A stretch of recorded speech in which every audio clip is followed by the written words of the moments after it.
King, and I want to speak to you briefly about, let me see, are we on? Good, we're on. I want to speak to you briefly about three-dimensional laws of money, the three-dimensional laws as it relates to money. There are three levels or there are three dimensions that I want to speak to you about concerning money. Now, the first dimension or the first level that we all start off at as it relates to money is the material level. Write that down, the material level as it relates to money. Now, the material level is just simply when you come into society, you come into a system.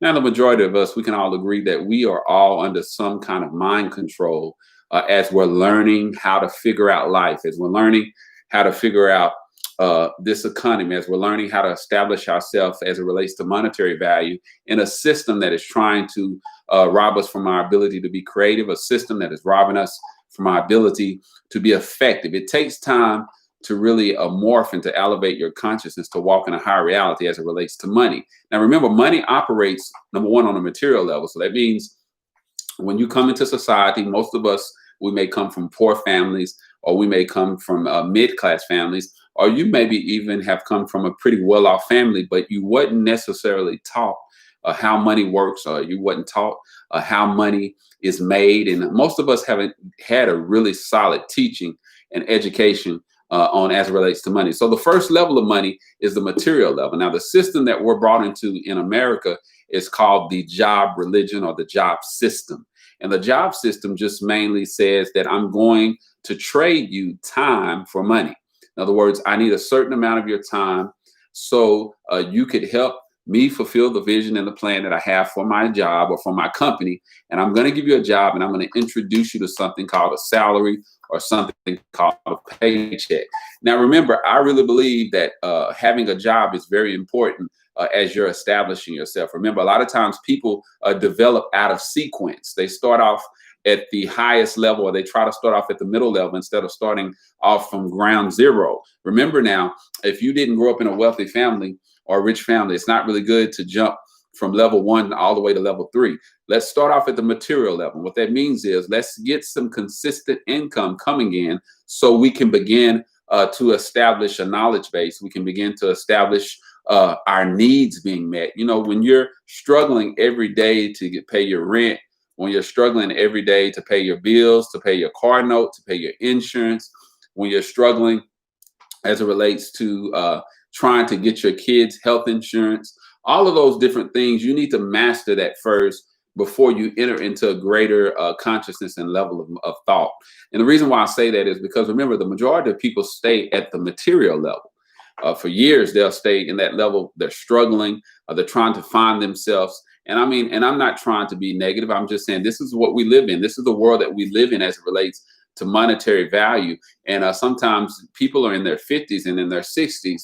They're still struggling. Even some of the people that have retired, they have to go back to work at a regular job because they don't have enough money coming in to compensate for the inflation rate, which is around 1.4, I think, or 1.3% is where the inflation rate is. And so remember, the first level of money is the material level. And one of the ways that we elevate ourselves out of that material level is first we have to start understanding how money works. Now, we understand products and services. You understand everybody provides some kind of service. You either sell products or you provide a certain service. So number one, in order for you to engage in moving from the material level into the second level, which is the thought process or the idea or the thoughts or the concepts of money, first you have to understand the material level. And the material level does bring security. It does bring a job foundation. But remember, you're only on a job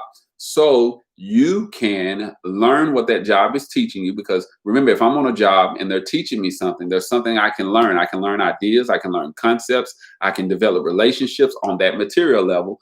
But I also can establish a knowledge base that allows me to take care of my needs. It allows me to take care of my family while I am preparing for something greater. Now, the second level or the second dimension of money is the thought process. This is when now you're pretty secure within the material world. You've established a job, you've established a means of income. But remember, anytime you establish a means of income, always understand that a job might not keep you for the rest of your life. So it's always good to have that thought in the back of your mind that you're becoming self-sufficient. And becoming self-sufficient is a thought process. First, you start to think about being self-sufficient. You start to think about developing multiple streams of income so you can basically be the captain of your life. In case something happens to your normal job or your regular job, then you have another iron in the fire. Now, the second level, as we said, is the mental level. It's the thought process. This is when now you have established yourself in the material world. Now you're learning how to think as it relates to starting and establishing more systems that can create monetary value. Now, remember, some people are on their jobs and they never have vision beyond the job. You got to have vision beyond your job in order to step over into these next levels and these next dimensions of thought as it relates to money. So remember, the next level is the mental level. This is now where you're starting to place value and preeminence over your thought life. You're starting to recognize that your activity will never go beyond your vision. But remember, if I go to step two too fast, I'm developing out of sequence. I'm developing out of order. I have to stay with number one first. I have to master the material world. I need to find something that's going to cause me to establish a foundation in this very complex world as it relates to monetary value, as it relates to products and services, as it relates to inflation. The reason the inflation rate kicks so many people's butt is because they have not established a material income base that can bring them enough money in to compensate for inflation. Now, we're talking now about the second level, which is the thought process and the mental level as it relates to understanding money. Understanding money on a mental level just means I'm now starting to become more valuable in my consciousness, in my mind. My thoughts are so much more valuable now because I'm not struggling with my needs anymore. I'm not struggling living paycheck after paycheck. That's what keeps people a lot of times at the first level or the material level, is because they never exercise their consciousness or their mind above inflation.